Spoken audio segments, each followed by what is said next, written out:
Hey YouTube, Bibbidi Bibbidi here with episode 4 of Loadout TNT Tips and Tactics. As most of you know, we had a recent update in Loadout which brought to us a new weapon part, which would be the light machine gun barrel, which is available for rifle chassis, beam, and pulse. You're going to notice that has a higher damage than, your regular assault or most other barrels really, and in exchange it's going to have a relatively low fire rate. I don't like the fire rate at all in this, guys. It's a medium to long range weapon, which is nice. And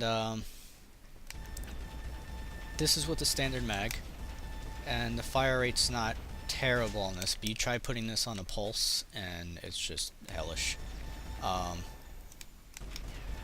I tried, using a pulse with a high cap and spooling, and it was still just god awful slow. And I'll show that to you right now, just in case you don't believe me.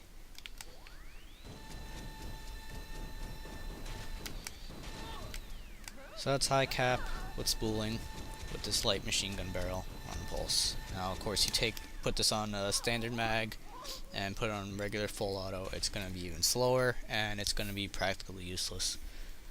So, if we do want to use this on pulse, how can we make up for that poor fire rate?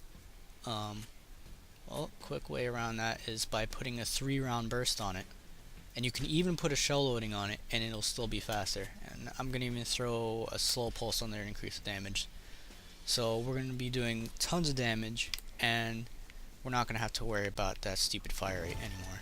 Look at that, almost, like that was about 75% of his health right there.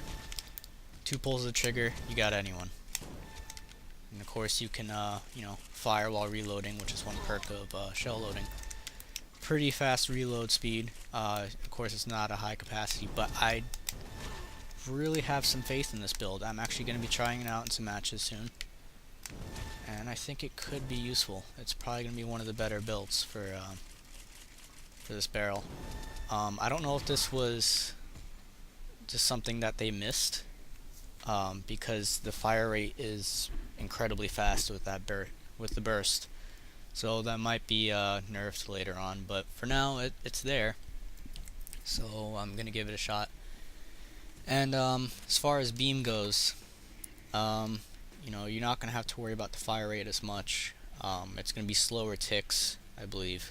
It's gonna be the drawback, but you're not gonna have you're really not gonna have your problems hitting anything with this. I'm gonna put a pyro on, just cause. Put a standard mag. Yeah, sure, why not?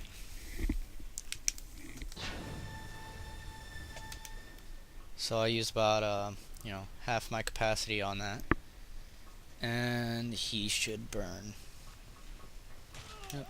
So you might want to put a pyro on this, just because it's not going to have the stopping power with the rate of fire that it has. It's just going to be too slow. You're not going to kill people right away.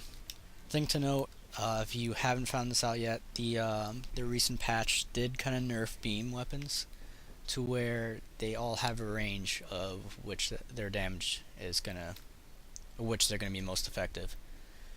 Which was kind of focusing on the beam sniper quite a bit, which is one of my favorite weapons. And you're gonna notice. Let me show this on a different semi-auto, and we'll do a slug, so I can show you exactly what I mean by this.